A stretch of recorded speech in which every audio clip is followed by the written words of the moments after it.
Hello everyone, आज मैं आप सबको दूंगी ट्रांसक्रिप्शन नंबर 43 की dictation at the speed of 90 words पर minute. So please be ready for it.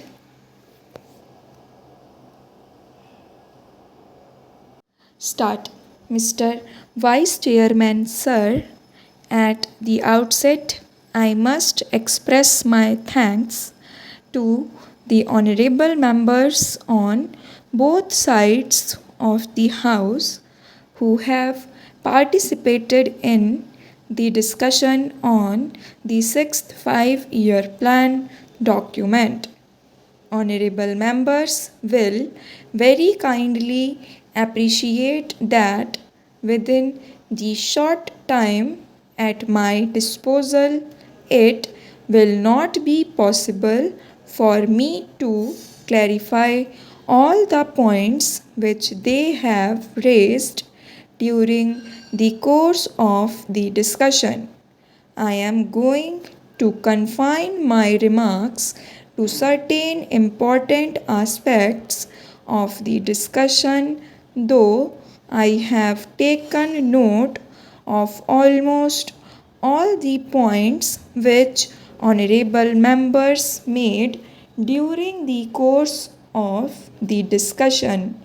At the outset, I must also say that one of the honorable members was pleased to ask what is the purpose of having this kind of a discussion 1.5 years or almost 2 years after the plan has started.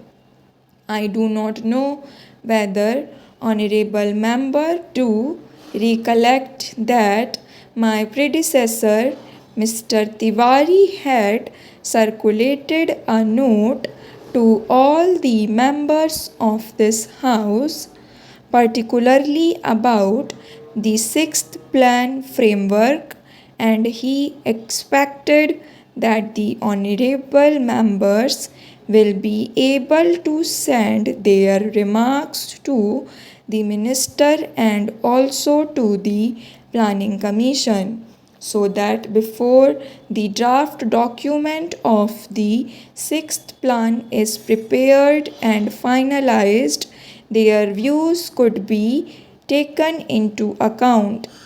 How many members sent this kind of information is a matter which I will have to inquire into, but that exercise was gone into, and now the plan was finalized in February 1981, and thereafter we have taken the earliest possible opportunity to see that the plan is discussed in both the houses.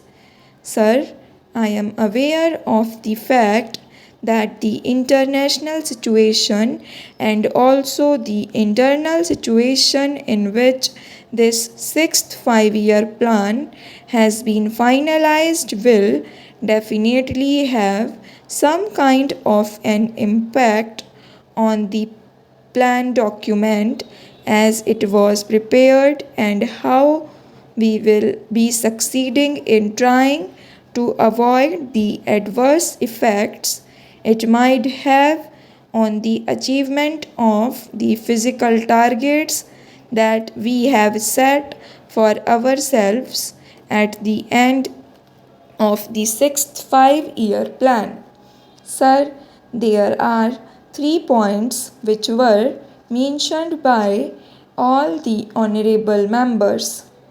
The first was that the plan was prepared with 1979-80 as the base year, and thereafter there has been a price rise of a considerable order.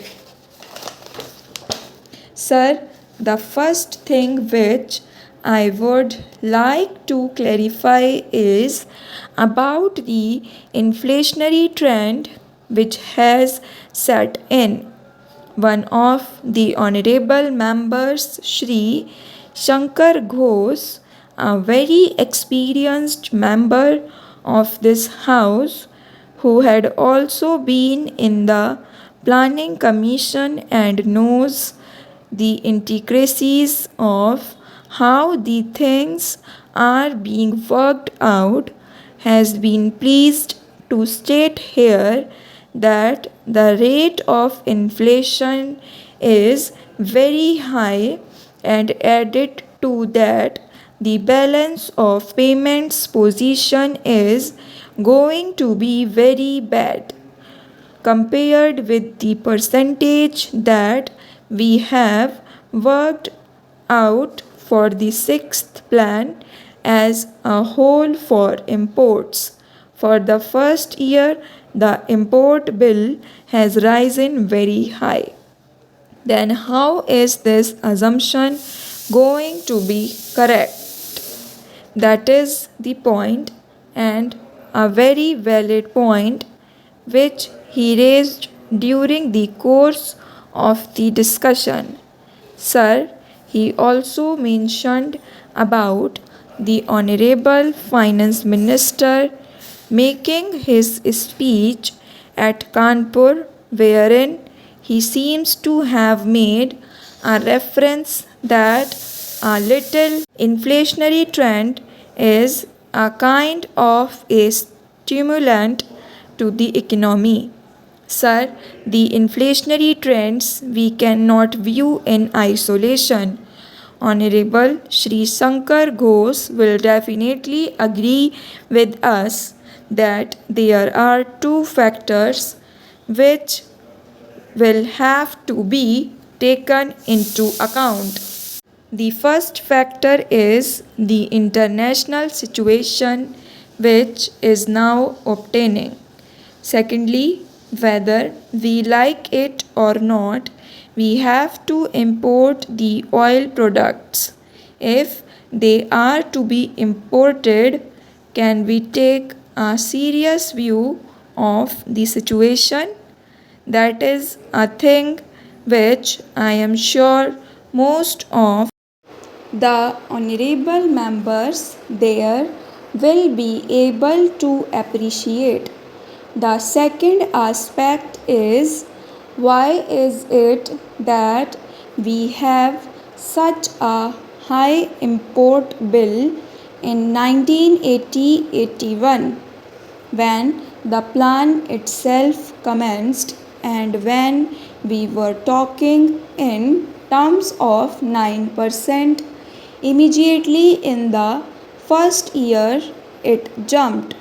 I am sure that most of the honorable members are aware of the fact that it is on account of the kind of legacy that this government got. I would not like to dilate on that issue, but the fact of the matter is that the agricultural production had gone down. Even in the industrial sector, there was a decline of 1.4%. The coal production had considerably gone down in terms of production, and the electricity generation was at the lowest. If we had to make a beginning, which in fact is within the control of the government of India, with these infrastructural facilities which will have to be provided both in the agricultural sector and the industrial sector, concerted efforts will have to be made. Stop.